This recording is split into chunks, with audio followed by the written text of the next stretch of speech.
بسم اللہ الرحمن الرحیم الرحمن علم القرآن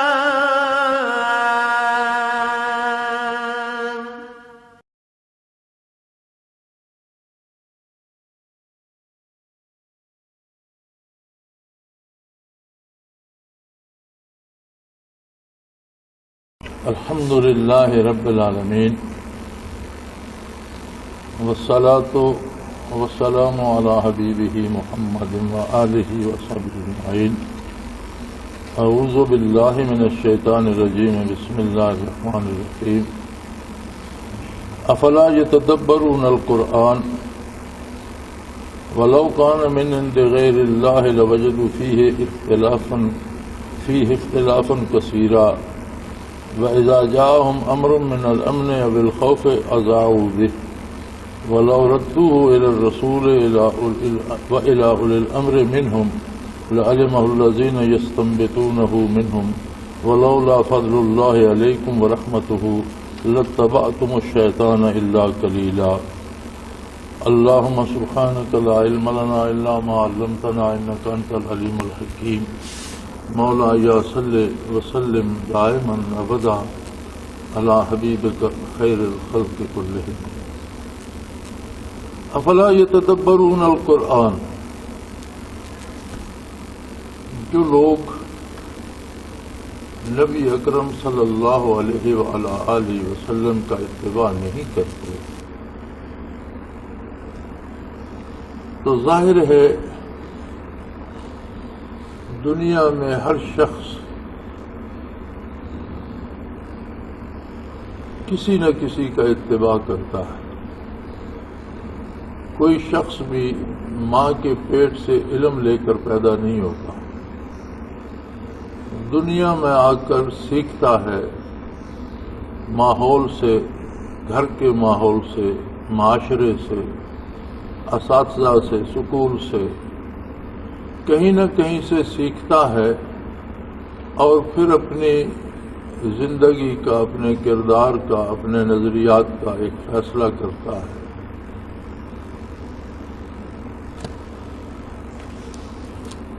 جو خوش نصیب ہے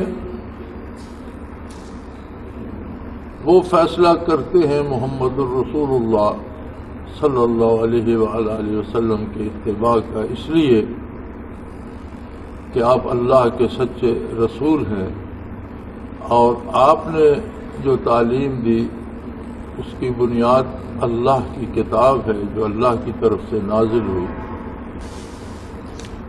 دنیا میں آپ جتنے مضامین پڑھتے ہیں، کتابیں پڑھتے ہیں،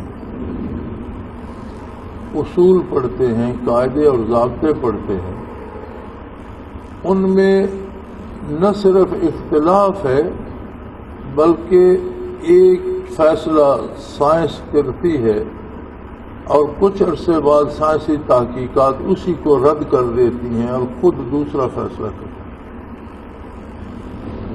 ممالک کے دانشور جمع ہو کر قوانین بناتے ہیں، لیکن جب ان کے عملی نفاذ کا وقت آتا ہے تو پھر انہیں احساس ہوتا ہے کہ اس میں فلاں کمی ہے، فلاں کمی ہے، فلاں کمی ہے، پھر اس میں ترمیمات آتی ہیں اور بعض اوقات وہ قوانین منسوخ کر دیے جاتے ہیں کہ یہ سرے سے غلط ہے، پھر نیا بنایا جائے۔ یعنی آپ لوگ ان لوگوں کا اتباع کرنا پسند کرتے ہو جن کے کلام میں غلطی ہے، جن کے طے شدہ اصولوں میں غلطی ہے، جن کے بنائے ہوئے قاعدے اور ضابطے غلط ثابت ہوتے ہیں، بلکہ وہ خود انہیں غلط کہنا شروع کر دیتے ہیں۔ تو کبھی آپ نے قرآن کریم میں بھی تدبر کیا؟ افلا یتدبرون القرآن، کیا یہ لوگ جو آپ صلی اللہ علیہ وسلم کا اتباع نہیں کرتے، کفر کرتے ہیں یا منافقت کرتے ہیں، انہوں نے کبھی قرآن میں تدبر نہیں، تدبر ہوتا ہے سوچنا، فکر کرنا، اندازہ کرنا کہ کیا بات کی جا رہی ہے۔ وَلَوْ كَانَ مِنْ عِنْدِ غَيْرِ اللَّهِ لَوَجِدُوا فِيهِ اخْتِلَافًا كَثِيرًا، اگر یہ اللہ کا کلام نہ ہوتا تو اس میں بے پناہ اختلافات ہوتے ہیں۔ ایک ایسی کتاب جو شاعرائے عرب میں نازل ہوئی اور جس کے پہلے سننے سمجھنے والے شاعراء نشین تھے، ان لوگوں کو اللہ نے یہ عظمت بخشی کہ برکات نبوت کو لے کر انہوں نے روئے زمین پہ تقسیم فرمایا۔ اور عجیب بات یہ ہے کہ یہ شاعراء کے باسی نہ اہل مغرب سے واقف تھے، نہ مشرق بعید سے واقف تھے، نہ دور دراز کے شمالی علاقوں سے واقف تھے، نہ دور دراز کے جنوبی علاقوں سے واقف تھے۔ ان کے پاس تو وسائل پیدل یا اونٹ یا گھوڑے کی سواری کے تھے جہاں تک پہنچ سکتے تھے، تجارتی سفروں میں جہاں تک وہ گئے۔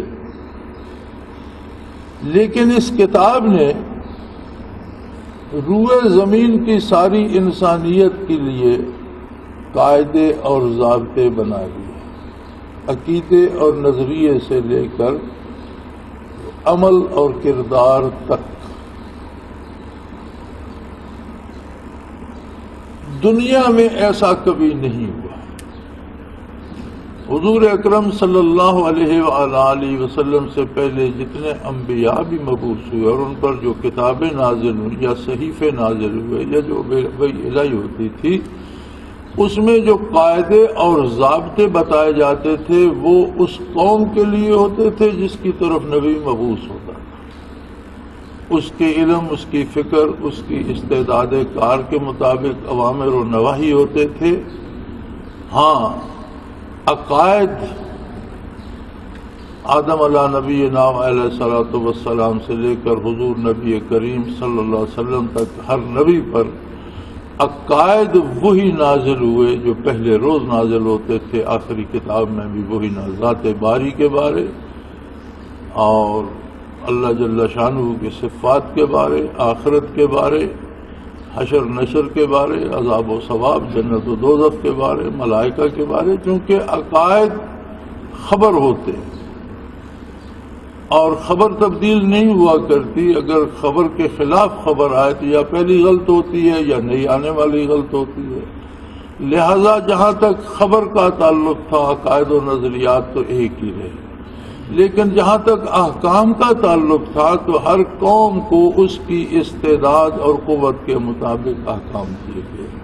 جب آقا نامدار صلی اللہ علیہ وآلہ وسلم مبعوث ہوئے تو آپ ساری انسانیت کے لیے اور ہمیشہ کے لیے مبعوث ہوئے، تو ضابطے بھی ایسے عطا فرمائے گئے کہ جو اپنے نزول سے لے کر قیامت تک کی ساری انسانیت کی رہنمائی کے لیے، اور یہ معمولی بات نہیں تھی۔ حضور نبی کریم صلی اللہ علیہ وآلہ وسلم کبھی جزیرہ نما عرب سے باہر تشریف نہیں لے گئے۔ آپ قوموں کے مزاج، ان کے حالات سے واقف نہیں تھے، ان کی استعداد کار سے واقف نہیں تھے، لیکن ایسے قوانین، ایسے ضابطے بنائے جن میں نہ کسی ترمیم کی ضرورت پیش آئی، نہ کوئی ان میں سے ختم ہوگا کبھی، قیامت تک کے لیے وہی اصول ہے۔ اور اگر یہ اللہ نہ بناتا، کسی انسان نے بنائے ہوتے تو یقیناً ان میں اختلافات ہوتے۔ پھر قرآن کریم نے بہت سے موضوعات پہ باتیں کی ہیں، انسان کی تخلیق پہ بات کی ہے، بارش، پانی، ہوا پہ بات کی ہے، نباتات، حیوانات، جمادات پہ بات کی ہے، بے شمار سائنسی کلیے جو بڑے دھکے کھانے کے بعد بالآخر سائنس کو تسلیم کرنا پڑتے ہیں کہ حق وہ ہے جو قرآن نے کہا۔ تو یہ اتنی باتیں ایک کتاب میں، یہ چھوٹی سی کتاب ہے، تو بہت بڑی کتاب نہیں ہے، اتنی سی کتاب ہے جسے بچے بھی زبانی یاد کر لیتے ہیں، حفظ کر لیتے ہیں، جسے عام آدمی بھی حفظ کر لیتا ہے۔ اس میں ساری دنیا کے اصول، قوانین اور سیاروں، ستاروں کے بارے باتیں، چاند سورج کی بات، بادل بارش ہوا کی بات، زمین اور نباتات کی بات، حیوانات اور انسانوں کی بات، ان کا تخلیق کار، یہ ساری باتیں بھی زیر بحث آئی۔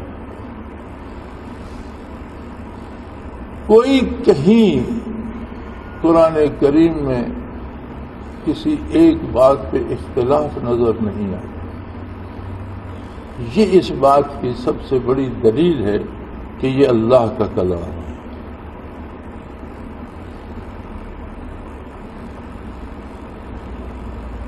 لیکن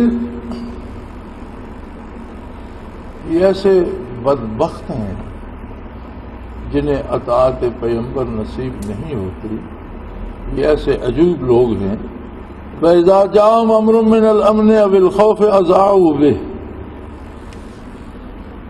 ذرا سی کہیں سے کوئی خبر لے لیتے ہیں، وہ خبر امن کی ہو یا خوف کی ہو، کسی کے جنگ کرنے کے ارادے کی ہو یا کسی لشکر کی آمد کی ہو، یا کوئی اچھی خبر ہو کسی دوست کے آنے کی ہو یا دشمن کے آنے کی ہو، تو بجائے اس کے کہ یہ خبر بارگاہ رسالت پناہی میں عرض کرتے، یہ اسے مشہور کر دیتے ہیں، اسے پراپوگیٹ کرتے ہیں، پراپوگنڈا کرنا شروع کر دیتے ہیں، لوگوں میں پھیلا دیتے ہیں۔ قاعدہ یہ تھا کہ جس نبی صلی اللہ علیہ وآلہ وسلم نے دو جہانوں کی خبر دی، جس نے دو جہانوں کے امور کے فیصلے دیے، جس نے اللہ کی کتاب دی، اس کی بارگاہ میں عرض کرتے وَلَوْ رُدُّوهُ إِلَى الرَّسُولِ، اگر یہ اس بات کو بارگاہ نبوی میں عرض کرتے تو اگر واقعی وہ سچی خبر ہوتی اور نقصان دہ ہوتی تو اس کا تدارک ہو جاتا، اچھی خبر ہوتی تو اس کی تصدیق ہو جاتی۔ یعنی بندے مومن کے پاس جب کوئی بات ہوتی ہے تو وہ اللہ اور اللہ کے رسول کی طرف رجوع کرتا ہے، اور منافقین کو جب کوئی خبر پہنچتی ہے تو وہ لوگوں میں مشہور کرتے ہیں۔ وَأُولِي الْأَمْرِ مِنْهُمْ، یا اس ذمہ دار آدمی کو، اس حاکم کو، اس اولی الامر کو بتاتے، منہم جو مسلمانوں میں سے ہے، جو امیر المومنین ہے، جو مسلمانوں کا امیر ہے، اس کے پاس عرض کرتے لَعَلِمَهُ الَّذِينَ يَسْتَنبِطُونَهُ مِنْهُمْ، تو جو لوگ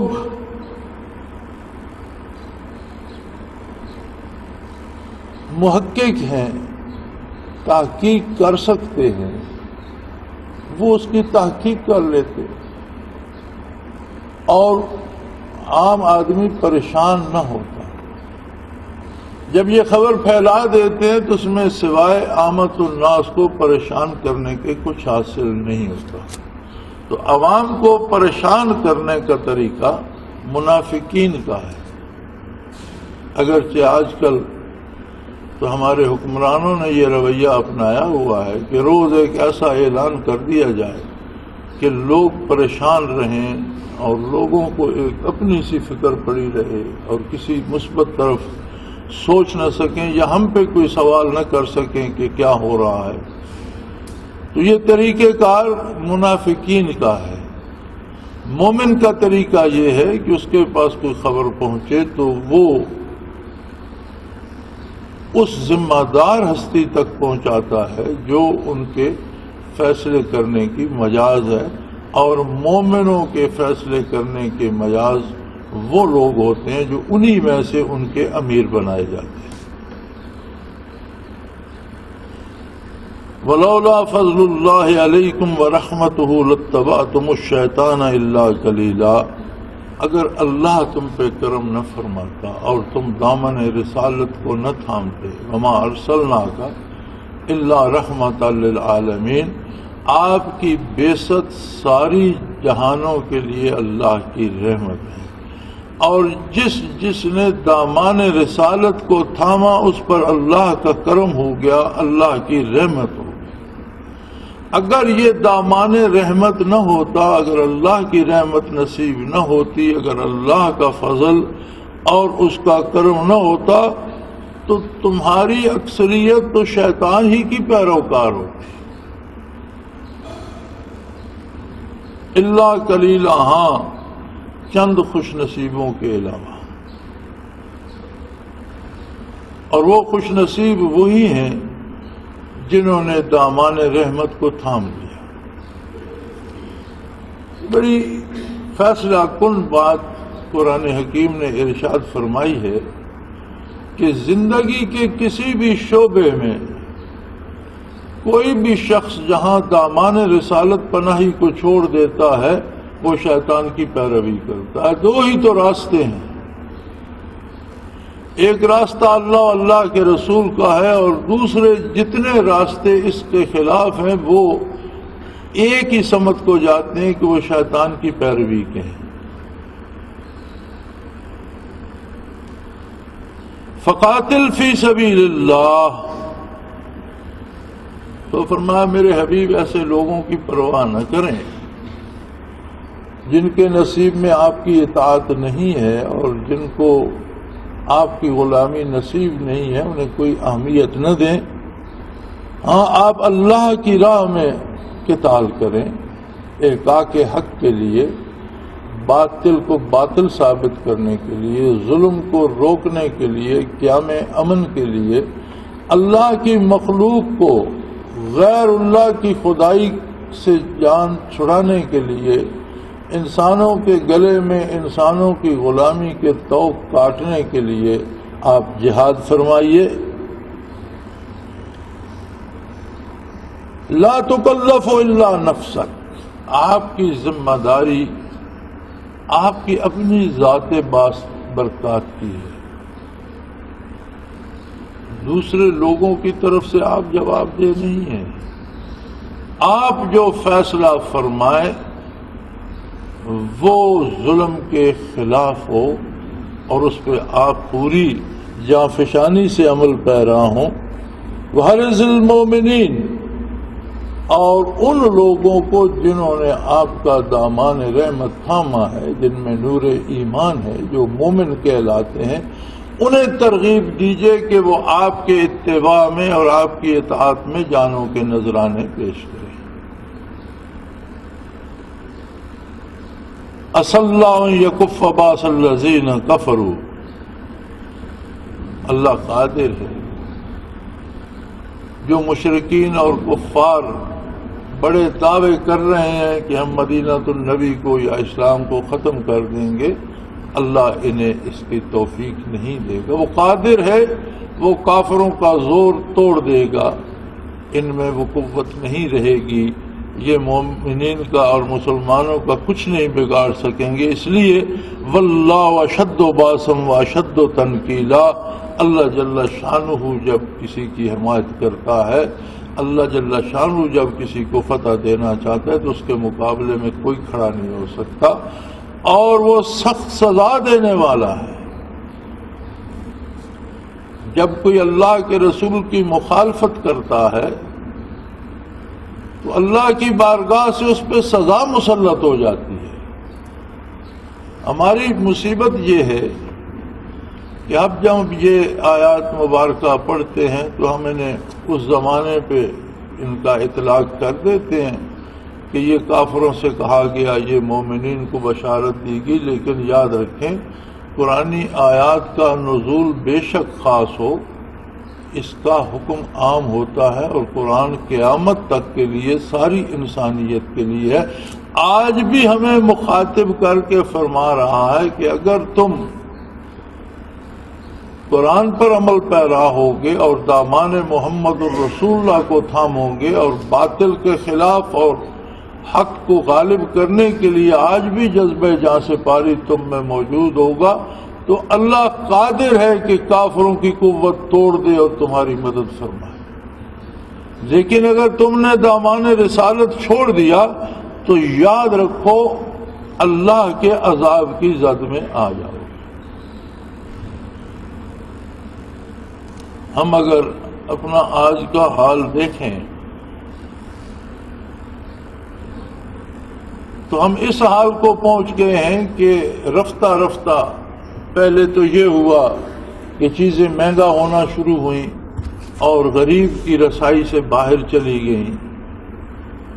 غریب کا بیٹا ترستا رہتا تھا اور امراء کے کتے بھی اچھے کھانے کھاتے تھے. غریب کے لیے بستر میسر انسان کے لیے نہیں تھا، امراء کے کتوں کے لیے نرم بستر ہوتے تھے. لیکن اب بڑھتے بڑھتے عذاب کی صورت یہ بن گئی کہ اب جس کے پاس پیسے ہوتے ہیں اسے بھی چیز نہیں ملتی. عذاب الہی کی یہ صورت ہے کہ گاڑی پاس ہے، رقم پاس ہے، اب تیل نہیں ملتا کہ اسے چلائیں. پیسے پاس ہیں اور آٹا نہیں ملتا کہ شام کو کھانا کھائیں. سرمایہ جن کے پاس ہے ان سے بھی چیزیں نایاب ہوتی جا رہی ہیں. تو یہ عذاب الہی ہے اور کیا ہے. اور عذاب الہی کا سبب بنیادی کیا ہے؟ نبی کریم صلی اللہ علیہ وسلم کی نافرمانی. فرمایا یہ تو عمل پر اثر مرتب ہو رہے ہیں. یہاں تو معاملہ اتنا نازک ہے کہ میں یشفع شفاعتا حسنۃ یکن لہ نصیب منہا. کوئی مشورہ بھی دیتا ہے کسی کو اور اچھا مشورہ دیتا ہے تو اس کے اجر میں اسے بھی بدلے میں ثواب ملتا ہے. کوئی اگر کسی کو مشورہ دیتا ہے اور شفاعتاً حسنتاً اچھا اور نیک مشورہ دیتا ہے تو وہ شخص اس پہ عمل کرے تو جو عمل کرنے کا ثواب اسے ملتا ہے، اس کے علاوہ نیک مشورہ دینے والے کو بھی نیکی کا مشورہ دینے کا ثواب ملتا ہے.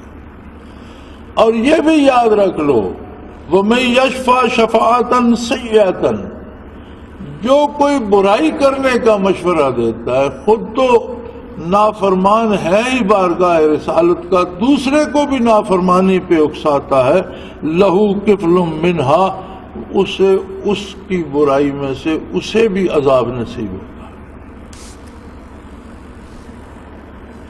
عمل کرنا تو ایک بہت بڑی بات ہے اور ہر عمل کا نتیجہ یقیناً ظاہر ہوتا ہے. یہ مشورہ دینا جو ہے کہ خود عمل نہیں کرتا، مشورہ دے رہا ہے تو اگر دوسرے کو اچھا مشورہ کیا ہے دنیا میں؟ نیک مشورہ ہے اللہ کے رسول کی اطاعت کا، دین پر عمل کرنے کا، دینی احکام و حدود کے اندر رہنے کا مشورہ اچھا مشورہ ہے.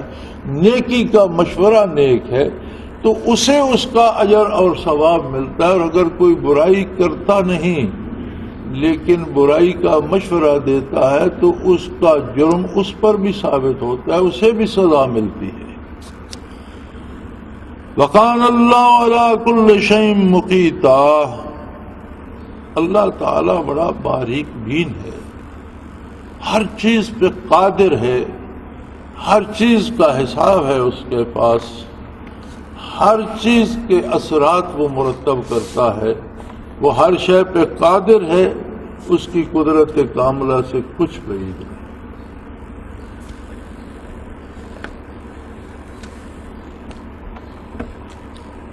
وَإِذَا حُيِّيتُم بِتَحِيَّةٍ فَحَيُّوا بِأَحْسَنَ مِنْهَا أَوْ رُدُّوهَا إِنَّ اللَّهَ كَانَ عَلَىٰ كُلِّ شَيْءٍ حَسِيبًا. تم سے محض کسی کی ملاقات ہو جاتی ہے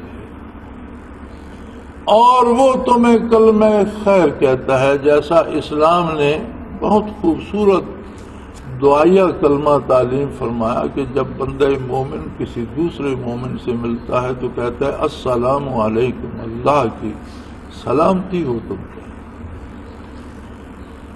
تو فرمایا حسن اخلاق یہ ہے کہ اگر کوئی تمہیں سلام کہے مشروع طور پر تو اس سے بڑھا کر اس نے کہا السلام علیکم تو جواب میں وعلیکم السلام ورحمۃ اللہ کہو. اور اگر سلام دینے والا السلام علیکم ورحمۃ اللہ کہتا ہے تو اس پہ اور اضافہ کر دو وعلیکم السلام ورحمۃ اللہ وبرکاتہ. نبی کریم صلی اللہ علیہ وآلہ وسلم کی خدمت میں ایک شخص حاضر ہوا، السلام علیکم عرض کی. آپ صلی اللہ علیہ وسلم نے فرمایا وعلیکم السلام ورحمۃ اللہ. دوسرا شخص کوئی حاضر ہوا تو اس نے السلام علیکم ورحمۃ اللہ عرض کیا، آپ صلی اللہ علیہ وسلم نے فرمایا وعلیکم السلام ورحمۃ اللہ وبرکاتہ۔ تیسرے شخص نے ان ساری دعاؤں کے ساتھ سلام عرض کیا، السلام علیکم ورحمۃ اللہ وبرکاتہ، آپ صلی اللہ علیہ وسلم نے فرمایا وعلیک، اور تم پر بھی۔ اس نے عرض کی یا رسول اللہ، باقی دو نے جو سلام عرض کیا آپ نے اس پہ اضافہ فرما کے جواب مرحمت فرمایا، اور میرا سلام مجھ پر لوٹا دیا، تو آپ صلی اللہ علیہ وسلم نے فرمایا کہ تم نے میرے لیے باقی کچھ نہیں چھوڑا تھا، یعنی تم نے جو دعائیں مسنون ہے سلام کے ساتھ وہ ساری پڑھ دیں، ساری مجھ پر بھیج دیں، تو میں نے وہ ساری تم پر لوٹا دی۔ لہذا فقہا فرماتے ہیں کہ اسے اس سے زیادہ لمبا نہیں کیا جا سکتا۔ مسنون اور مشروع یہ ہے السلام علیکم ورحمۃ اللہ وبرکاتہ، اور اس کا جواب بھی اتنا ہی ہے۔ لیکن اگر کوئی صرف السلام علیکم کہتا ہے تو فرمایا اس پہ اضافہ کر کے اسے دعا بڑھا کر دو، یعنی مومن کی مومن سے ہر ملاقات میں بھی ایسی سلامتی کی دعا سکھائی اللہ کریم نے۔ مغرب میں کیا ہے، ملتے ہیں تو کہتے ہیں ہائے، جاتے ہیں تو کہتے ہیں بائے، کیا ہے ہائے بائے، یہ ان کا ملنا اور الگ ہونا ہے۔ بندہ مومن ملتا ہے تو بھی دعائیہ کلمہ کہتا ہے جو مسنون ہے، جو نبی کریم صلی اللہ علیہ وسلم نے تعلیم فرمایا ہے، اور وہاں سے اٹھتا ہے تو بھی دعائیہ کلمہ کہہ کر الگ ہوتا ہے۔ اب یہ ایک لمبا موضوع ہے کہ سوار پیدل کو سلام دے، تھوڑے لوگ جو ہیں وہ زیادہ کو السلام علیکم پہلے کہیں، اسی طرح اوپر سے آنے والا بیٹھے ہوں کو کہے، تو یہ ایک لمبا موضوع ہے جس کی یہاں گنجائش نہیں۔ بہرحال اسلام نے بندے مومن کو نہیں، کوئی کام نہیں آپ کا اس سے، وہ اپنے رستے پر جا رہا ہے، آپ اپنے کام سے جا رہے ہیں، آپ نہیں جانتے کون ہے کہاں جا رہا ہے، لیکن مسلمان ہے تو جہاں آپ کے پاس سے گزرے گا السلام علیکم وعلیکم السلام کا تبادلہ ضرور ہوگا۔ یعنی اسلام سلامتی کا دین ہے اور ہر پہلو سلامتی چاہتا ہے، عقیدے کی سلامتی، فکر کی سلامتی، سوچ کی سلامتی، عمل کی اور کردار کی سلامتی۔ ان اللہ کان علی کل شیء حسیبا، یہ بات یاد رکھو کہ اللہ کریم ہر جملے، ہر لفظ، ہر بات کا حساب دے۔ ان اللہ کان علی کل شیء حسیبا، ہر جملے کا حساب دینا ہوگا۔ کسی بزرگ سے کسی نے عرض کیا تھا کہ حضرت مجھے کوئی نصیحت فرمائیے، تو انہوں نے فرمایا کہ ایک کاپی اور پنسل لو، صبح بیدار ہونے سے رات سونے تک جو کچھ زبان سے نکلتا ہے وہ لکھتے جاؤ۔ ایک دن کا اپنا سارا صرف زبانی کلام جو کرتے ہو وہ لکھ لو، رات کو سونے سے پہلے خود اسے دیکھنا، اور یہ یاد رکھنا کہ یہ سارا اللہ کی بارگاہ میں پیش ہوگا اور اسے رب کریم دیکھیں گے، اچھائی پہ اچھا اجر عطا فرمائیں گے، اور اگر کوئی غلط جملے ہیں تو باز پرس بھی ہوگا۔ انہوں نے فرمایا تم نے اگر ایک دن بھی خلوص سے دیکھ لیا تو عمر بھر کے لیے اصلاح ہو جائے گی، تمہیں سمجھ آ جائے گی کہ مجھے کہنا کیا چاہیے اور میں کہتا کیا رہتا۔ اگر یہاں تک بات صرف گفتار کی ہے تو کردار کا کیا ہوگا؟ تو فرمایا ہر جملے کا بھی حساب ہوگا، ہر عمل کا بھی حساب ہوگا۔ ان اللہ کان علی کل شیء حسیبا، اللہ ہر چیز کا حساب لے گا۔ لہذا کام کرتے وقت، سوچتے وقت، زبان سے نکالتے وقت، ہاتھ پاؤں چلاتے وقت اس طرف بھی توجہ کر لو کہ جو کرنے چلے ہو کل میدان حشر میں اس کا جواب بھی دینا ہو۔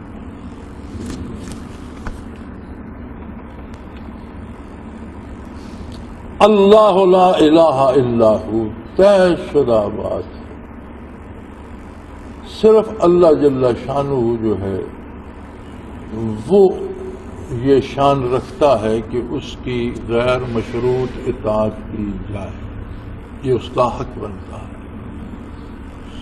لا الہ الا ہو، اس کے علاوہ کوئی ہستی ایسی نہیں ہے کہ اللہ کی اطاعت کے مقابلے میں اس کی اطاعت کی جائے، یہ ہرگز جائز نہیں.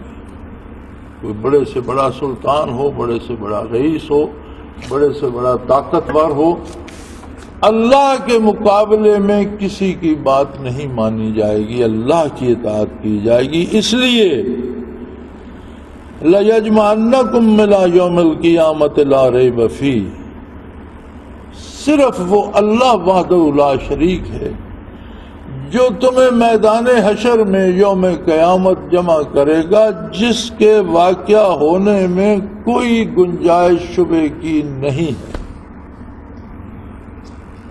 کوئی نہیں مانتا تو اس کی جہالت ہے، بدبختی ہے، بدنصیبی ہے. کسی کو اس میں شبہ یا شک ہے تو یہ اس کی بدنصیبی ہے، اس کی جہالت ہے، اس کی بدبختی ہے. اس میں کسی شبے، کسی شک کی، ادنا سے شک کی بھی گنجائش نہیں ہے. قیامت قائم ہوگی اور ساری مخلوق کو وہی وحدہ لا شریک وہاں جمع کرے گا اور اسی کی بارگاہ میں حساب دینا ہوگا. وَمَنْ أَصْدَقُ مِنَ اللَّهِ حَدِيثًا، اور اللہ کی ذات سے بڑھ کر کون سچی بات کرے گا؟ وہ قادر ہے، وہ خالق ہے. باقی جو کچھ ہے وہ مخلوق ہے، وہ اس کا پیدا کردہ ہے. اسے نہ کسی کا خطرہ ہے، نہ ڈر ہے، نہ کسی کی امداد کی ضرورت ہے. وہ بلند و بالا ہے مخلوق کی رسائی سے. اور اللہ کریم جو فرماتا ہے وہ سچ ہے، اتنا بڑا سچ کہ جس کو جھٹلانے والا اپنے آپ کو تباہ کر لیتا ہے، وہ حقیقت جھٹلائی نہیں جا سکتی.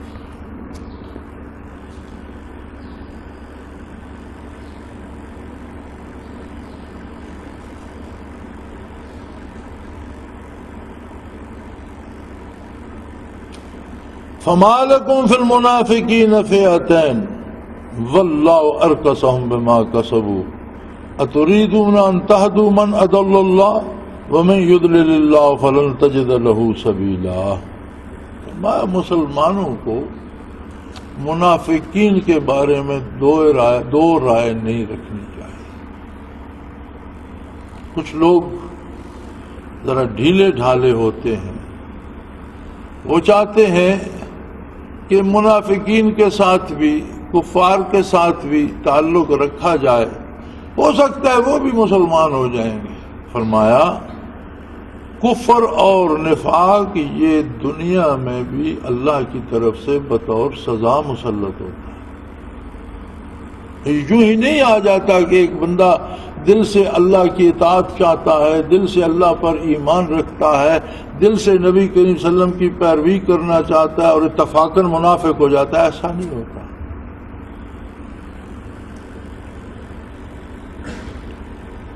واللہ ارکسہم بما کسبوا، اگر کوئی منافق ہے یا کفر میں مبتلا ہے تو یہ بھی اللہ کی طرف سے بہت بڑی سزا ہے جو اس کے کردار کے بدلے دنیا میں اسے دے دی گئی ہے. اگر کوئی نفاق میں مبتلا ہوتا ہے یا کفر میں مبتلا ہوتا ہے تو کفار کے ساتھ یا غیر مسلموں کے ساتھ تعلقات رکھنے کا ایک اندازہ، ایک حد مقرر ہے. اب اس کی تفصیل کا وقت تو نہیں، لیکن اصول میں عرض کر دوں کہ دنیاوی معاملات میں جہاں دین پر زد نہ آتی ہو آپ کافر سے بھی معاملہ کر سکتے ہیں، لیکن ایسا تعلق کافر کے ساتھ جہاں دین کا نقصان ہوتا ہو وہ جائز نہیں. مثلا ہم نے کفار سے نئی روشنی خریدی، اس نئی روشنی میں ہمیں کیا ملا؟ بہو بیٹیوں کو بے پردہ کر کے نچایا جائے اور ان سے گانے گوائے جائیں اور وہ ان سے رقص کروایا جائے اور ہم بیٹھ کر تماشا دیکھیں۔ یہ کہاں سے آیا؟ جس کا نام روشنی رکھا گیا، وہ کسی نے کہا تھا اندھیر ہو رہا ہے بجلی کی روشنی میں، یہ روشنی تو اندھیر سے بھی بڑھ گئی۔ اب اگر کفار سے اس طرح کی چیزیں خریدی جائیں جو دینی اقدار کو تباہ کریں تو یہ شرعاً حرام ہے۔ وہ معاملہ کفار سے بھی کیا جا سکتا ہے جس کا اثر دینی اقدار پر نہ پڑے۔ ایک دکاندار ہے، غیر مسلم ہے، وہ دال آٹا چاول بیچ رہا ہے، آپ پیسے دے کے خرید لیتے ہیں، کوئی حرج نہیں۔ ایک غیر مسلم ہے، اس نے دیوار بنانی ہے، مسلمان مزدور ہے، وہ اس کے ساتھ مزدوری کرتا ہے، اسے دیوار بنا دیتا ہے، شام کو اپنی اجرت لے کے چلا جاتا ہے، کوئی بات نہیں، یہ اس کے انسانی حقوق میں سے ہے، اسے زندہ رہنے کا، گھر بنانے کا حق ہے، اسے مزدوری کرنے کا حق ہے، لیکن اس سے نہ اس کا دین متاثر ہوتا ہے، نہ یہ اس کی بات سنتا ہے، نہ اس سے معاملہ کرتا ہے۔ لیکن اگر کوئی ایسی دوستی کرتا ہے کہ کفار کی عادات، ان کی رسومات، ان کا کردار اپنانے لگتا ہے تو وہ شرعاً حرام ہے۔ اور پھر جو یہ بہانہ کرتے ہیں جی نہیں ہم نے تو تعلق اس لیے بنایا تھا کہ شاید یہ بھی متاثر ہو کر مسلمان ہو جائیں گے، اللہ کریم فرماتا ہے وہ پہلے اللہ کے عذاب میں گرفتار ہیں، اس لیے منافق اور کافر ہیں۔ تم ان سے اللہ کا عذاب کیسے ہٹا سکتے ہو؟ اتریدون ان تہدوا من اضل اللہ، جس کو اللہ نے گمراہ کر دیا ہے اسے تم ہدایت دے لو۔ اگر اس میں صلاحیت ہوتی تو اللہ اسے نفاق کی سزا نہ دیتے، اگر اس میں صلاحیت ہوتی تو اللہ اسے کفر کی سزا نہ دیتے۔ پھر تمہارے ذمہ ہے کہ قرآن کو بیان کرو، حدیث کو بیان کرو اور غیر محدود کر پوری دنیا کے لیے بیان کرو۔ اگر کسی کو توبہ نصیب ہوگی تو اللہ کی حضور توبہ کرے گا، اللہ اسے ہدایت دیں گے۔ تم بحالت کفر اس کا کردار اپنا کر اپنا نقصان کر بیٹھو گے، اس کا کچھ نہیں سنوار سکو گے۔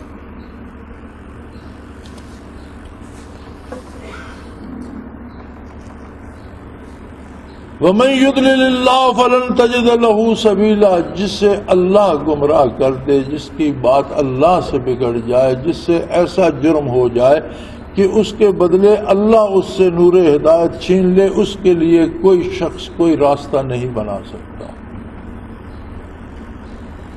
اور یہ جو کفار ہیں جن سے تم بھلائی کی امید لیے پھرتے ہو، وَدُّوا لَوْ تَكْفُرُونَ كَمَا كَفَرُوا، کافر تو یہ آرزو لیے پھرتے کہ جس طرح وہ کفر میں مبتلا ہیں تم بھی دین چھوڑ کر انہی جیسے ہو جاؤ۔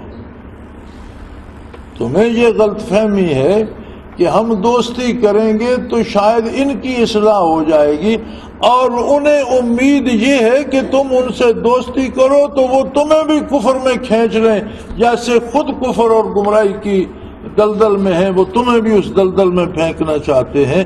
فَتَكُونُونَ سَوَاءً، اور وہ چاہتے ہیں کہ تم اور وہ ایک جیسے ہو جاؤ، وہ تمہیں اپنے رنگ میں رنگنا چاہتے ہیں۔ بھلا مومن کو اپنے نبی پاک کی ادائیں چھوڑ کر کافروں کا کردار اختیار کرنے کی کیا ضرورت ہے؟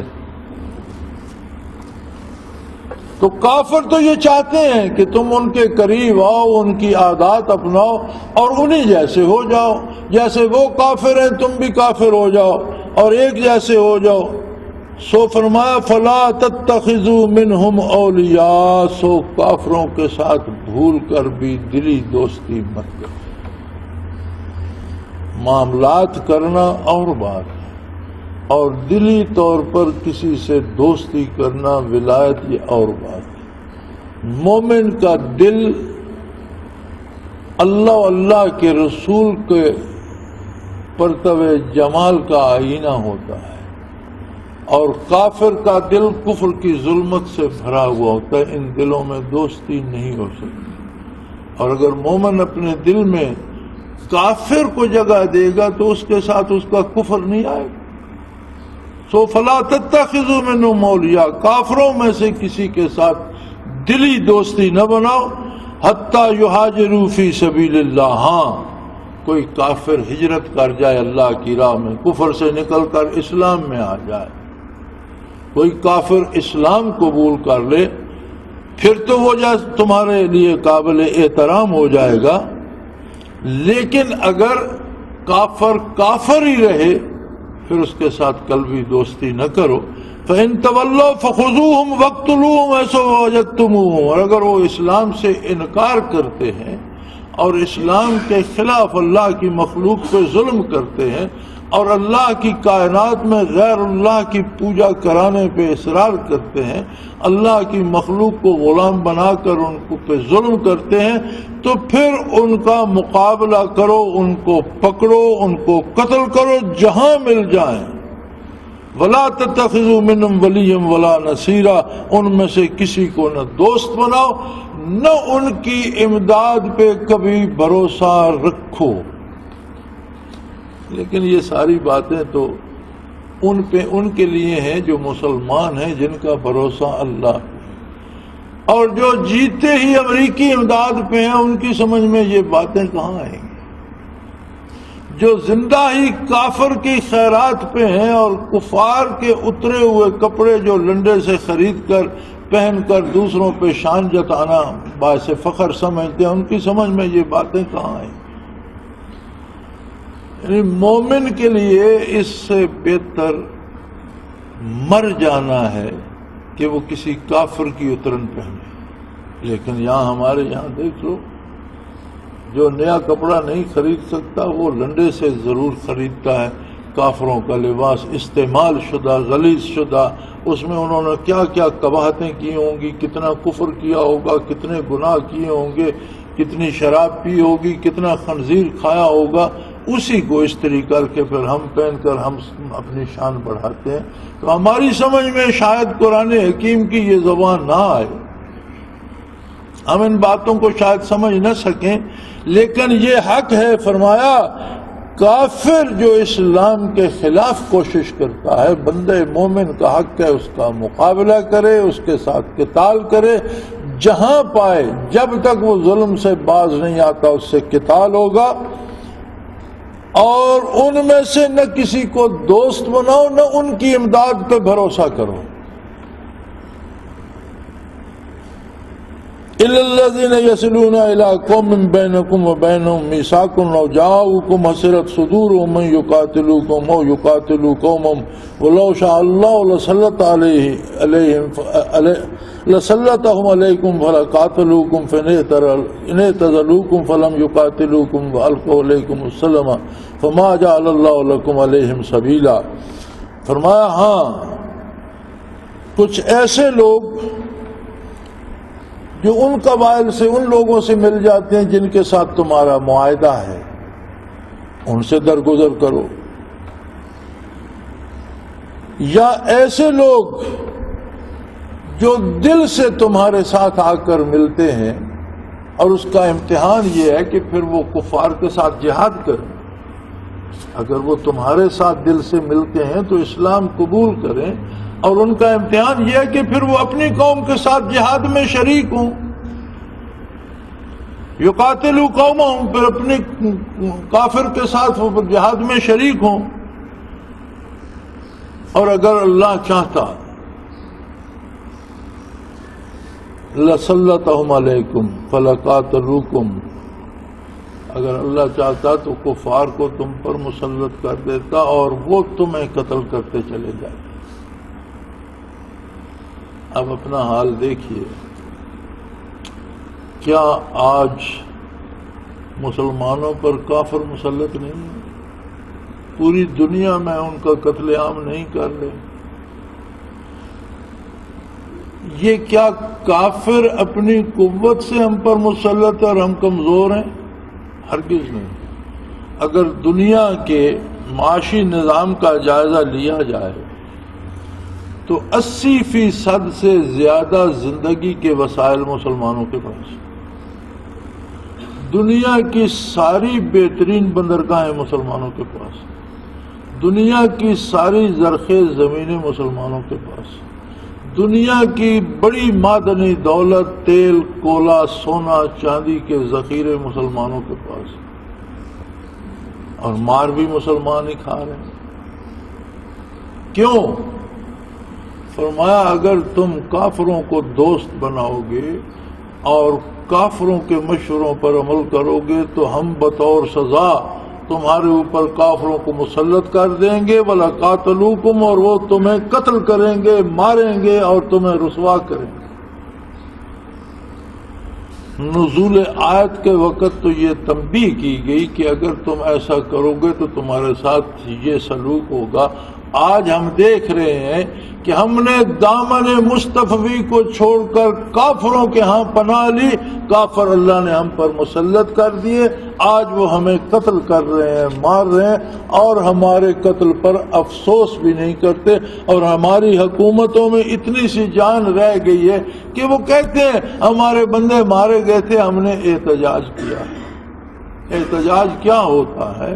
کوئی طاقتور گاؤں کا چودھری غنڈہ کسی کمین غریب کو، مزدور کو، غلام پیشہ کو پکڑ لے اور اسے جوتے مارنا شروع کر دے، اور جب چھوڑ دے تو وہ ضرور شکایت تو کرے گا کہ چودھری صاحب آج آپ نے بہت مارا۔ اسے سیاست کی زبان میں احتجاج کہتے ہیں۔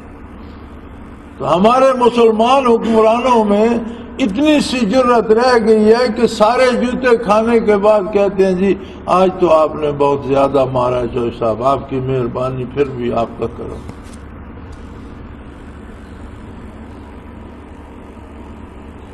فَلْيَعْتَزِلُوكُمْ فَلَمْ يُقَاتِلُوكُمْ وَأَلْقُوا عَلَيْكُمُ السَّلَامَ، اور اگر تم کافروں سے اور کافر تم سے الگ رہو، تم کافروں کی رسومات نہ اپناؤ، انہیں اہمیت نہ دو، انہیں اپنا سردار نہ مانو، تو پھر وہ تمہارے ساتھ لڑنے کی جرت نہیں کریں گے بلکہ صلح کے پیغام بھیجا کریں گے۔ فَمَا جَعَلَ اللَّهُ لَكُمْ عَلَيْهِمْ سَبِيلًا، اور جب وہ لڑنے کا ارادہ چھوڑ دیں، صلح کے پیغام بھیجنے لگ جائیں، تو پھر مسلمانوں کو بھی لڑائی کی اجازت نہیں دی جاتی، پھر تم بھی ان پر جنگ مسلط نہیں کر سکتے۔ وآخر دعوانا ان الحمدللہ رب العالمین۔ اللہ اللہ اللہ اللہ اللہ اللہ اللہ اللہ۔